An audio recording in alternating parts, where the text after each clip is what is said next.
बिस्मिल्लाहिर्रहमानिर्रहीम। अस्सलाम वालेकुम डियर स्टूडेंट्स, मैं हूं काशिफ तनवीर और डिड मीडिया यूट्यूब चैनल पर हम आपको खुशामदीद कहते हैं। लेक्चर स्टार्ट करने से पहले हमेशा की तरह आप लोगों से एक छोटी सी रिक्वेस्ट कि अगर अभी तक आप लोगों ने हमारे चैनल को सब्सक्राइब नहीं किया तो इसे सब्सक्राइब कर लें और साथ में लगे हुए बेल आइकन को भी प्रेस कर लें ताकि हर नई आने वाली वीडियो का नोटिफिकेशन आप लोगों तक बरवक्त तौर पर पहुँच सके। चलें स्ट्रेट अवे हम अपने टॉपिक की तरफ आते हैं। तो टॉपिक जैसा कि आपको मालूम है कि पाकिस्तान मूवमेंट 1857 टू 1947, मैंने एक इसके ऊपर डिटेल्ड लेक्चर भी हर एक वीडियो हर एक टॉपिक के ऊपर वार ऑफ इंडिपेंडेंस से लेकर पाकिस्तान बनने तक हर एक वीडियो हर एक टॉपिक के ऊपर एक डिटेल्ड लेक्चर भी मौजूद है। लेकिन ये एक मैंने छोटी सी सीरीज़ स्टार्ट की थी जिसके अंदर मैं है कि कोई स्टूडेंट अगर सिलेक्टिव स्टडी करना चाहते हैं या शॉर्ट तौर पर स्टडी करना चाहते हैं तो उनके लिए आसानी ये हो जाती है कि वो शॉर्टली तमाम अपने टॉपिक्स को कवर कर सकते हैं। यानी कि दूसरे लफ्ज़ों में हम ये भी कह सकते हैं कि वन डे या वन नाइट स्टडी के भी कुछ स्टूडेंट कायल होते हैं टाइम की शॉर्टेज की वजह से, तो वो मैंने इस वीडियो को स्टार्ट किया है, पार्ट्स के अंदर डिवाइड किया गया है, तो वो इनको देखकर अपने डाउट्स क्लियर कर सकते हैं। तो मैंने आपको 1927 यानी दिल्ली प्रपोज़ल तक आप लोगों को बता दिया था। आगे 1928 यानी नेहरू रिपोर्ट को हम स्टार्ट करेंगे। तो Nehru report, India could be given dominion status. तो नेहरू रिपोर्ट जो कि 1928 के अंदर पेश की गई थी, इसको प्रेजेंट भी आप ये कह सकते हैं कि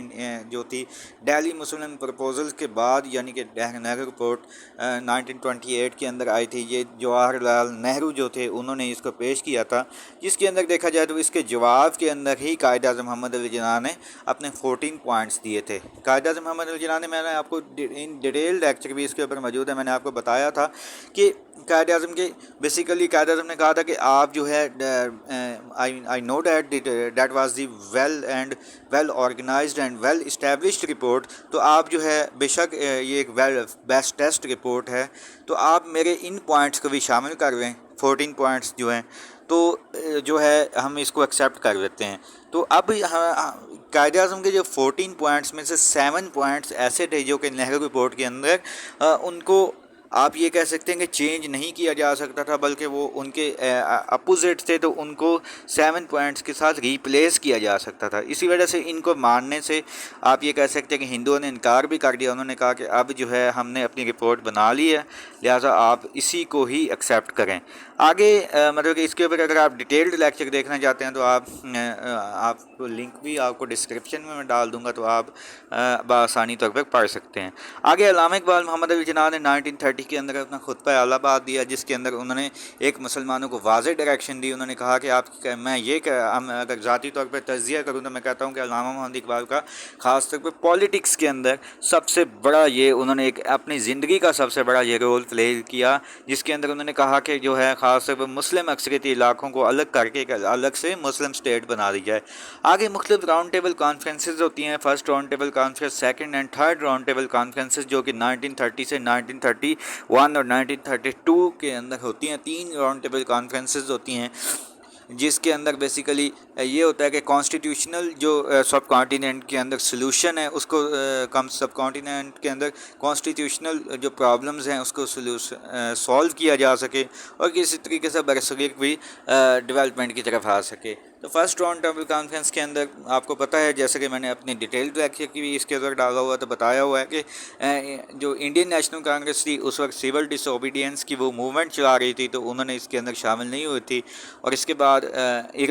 गांधी इरविन पैक्ट के बाद वो जाके सेकंड और थर्ड राउंड टेबल कॉन्फ्रेंसेस में शिरकत करती हैं, लेकिन प्रॉपर भी तौर पर ये आप ये कह सकते हैं कि ये फेल हो जाती है राउंड टेबल कॉन्फ्रेंसेस और इसका कोई खातिर ख्वाह नतीजा नहीं निकलता। आगे 1935 के अंदर Indian government of India act आता है, जिसके अंदर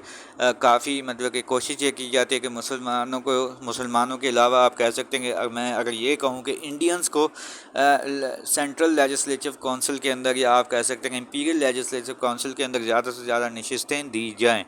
1936-1937 के इलेक्शंस होते हैं,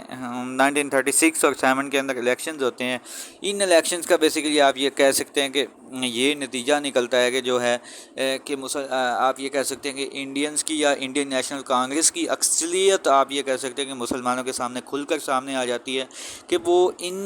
جب الیکشنز کے وہ ون کر لیتے ہیں تو کیا کرتے ہیں کہ وہ مسلمانوں کو ہر طرح سے تنگ کیا جاتا ہے، ان کے اوپر ظلم و تشدد ڈھایا جاتا ہے۔ اس طریقے سے آپ یہ کہہ سکتے ہیں کہ جو خاص طور پر انڈین نیشنل کانگریس کا ایک دعویٰ تھا کہ they are the true representatives of the Muslims and the Indians, تو وہ کھل کر سامنے آ جاتا ہے کہ ایسا کوئی ایک جھوٹا دعویٰ ہے، تو لہٰذا کہ جو ہے کہ وہ مسلمانوں کو یہ سمجھ آ جاتی ہے خاص طور پر اچھے طریقے سے کہ مسلم لیگ ہی مسلمانوں کی واحد نمائندہ جماعت ہے۔